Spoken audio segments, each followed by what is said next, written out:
Every organization, whether it's a tiny startup or a massive global empire, they all face one fundamental challenge. How do you build resilience? How do you survive?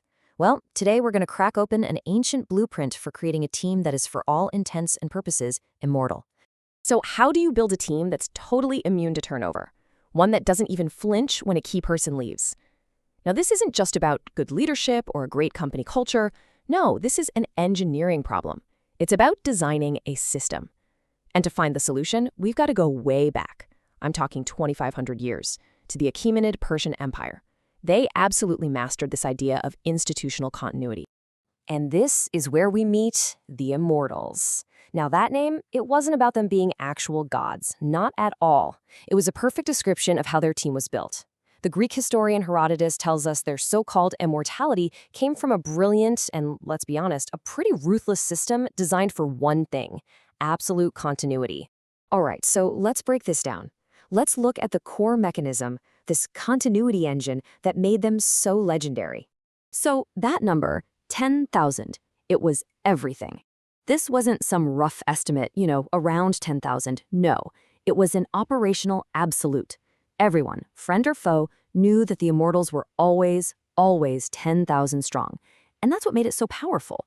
It wasn't just about the number of soldiers. It was a psychological weapon. It sent a clear message. We are constant. We are unbreakable. So how did they do it? Well, here's the protocol, and it's genius. The second a soldier fell, whether they were killed, wounded, or even just got sick, a replacement was instantly pulled from a reserve of pre-vetted, highly trained recruits. They called it the Shadow Myriad. And this system, this seamless swap, created this incredible illusion that the unit never lost a single person. It was like a living thing that could heal itself instantly. Herodotus really nailed it when he described this. See, it was never just about having enough soldiers. It was about projecting this constant, terrifying presence on the battlefield. It could break an enemy's spirit before the fight even started. They basically invented the concept of bench strength thousands of years before we had a word for it. But here's the thing, right? A system like this is only as good as its spare parts. If the replacements aren't up to snuff, the whole thing falls apart. So that brings us to the second key part of their model, the human pipeline. This was the incredibly tough process for creating the elite soldiers who fueled the engine. You didn't just join the Immortals, it was a commitment for life. They were picked from the nobility, and get this, their training started at age 5. Can you imagine? They learned archery, how to ride, and this is so important, they were taught truth-telling, which was a huge deal in Persian culture. This wasn't just a boot camp. It was decades of indoctrination designed to create not just amazing warriors, but men who were completely, unshakably loyal to the state. And when you look at it this way, you see how deliberate everything was. It wasn't random training. Every single skill had a clear strategic purpose. The brutal endurance training, that was so they could march across the massive Persian Empire at a moment's notice. Their skill with the bow and spear, that gave them flexibility in any kind of fight. And that ethical training we talked about, that was the foundation for their total loyalty. It was a complete system for creating excellence at scale. So who was in charge of all this? At the very top, you had a figure called the Hazar Patatish. And this person was way more than just a general. Think of him like a modern COO, but one who also commands your company's most elite team and controls all access to the CEO. That's how powerful this role was. It basically welded military power directly to the highest political office, so there was absolutely no daylight between strategy and what happened on the ground. Okay, so this all sounds pretty unbeatable, right? But even the most perfect-seeming system can break. Sometimes, that very prestige, that tradition, can turn into a weakness. And that's exactly what happened at the Immortals' most famous battle, and their biggest failure, Thermopylae. This is where you can see the fatal flaw in the system laid bare. The Immortals were kitted out for speed and mobility on the open plains of Persia, light shields made of wicker, shorter spears. But at Thermopylae, they were crammed into a narrow mountain pass fighting Greek hoplites. And those guys were the exact opposite. Huge bronze shields, long, heavy spears, built for one thing, holding a defensive line.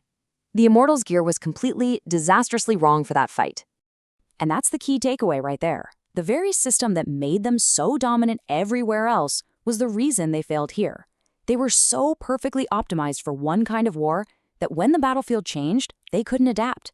Their traditions became a trap. And all that prestige, all that reputation, it meant nothing when faced with a system that was just plain inflexible.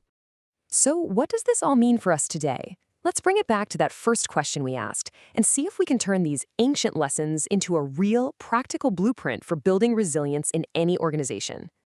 It's actually pretty amazing how well this ancient structure maps onto a modern company. You've got the king, that's your CEO. The Immortals themselves, they're your elite must-not-fail operations team. The Hazaropatish is your COO, the one making sure everything runs perfectly. And that replacement system, that's your modern talent pipeline, your succession plan. It just goes to show you, the core ideas of good organizational design really don't change. Okay, so if we boil this all down, we get 5 key principles for building your own immortal organization. First, build systems that are stronger than any one person. Your process has to outlive your people. Second, always be ready. Have that bench strength so you're not just reacting to problems, you're ahead of them. Third, your brand, your prestige, that's a real weapon. Use it. Fourth, you have to engineer your succession plan. Don't wait for someone to leave to figure out who's next. And finally, number 5, scale quality, not just numbers. Real growth means making excellence repeatable. So I'll leave you with this question. If your absolute best person, your superstar, walked out the door tomorrow, what would happen? Would the system just absorb it and keep going? Or would everything grind to a halt? Is your organization truly built on a resilient system, or is it just a fragile collection of individuals you can't afford to lose? Because if the Immortals teach us anything, it's that true, lasting resilience isn't about luck or just hiring great people. It's something you have to build. You have to engineer it.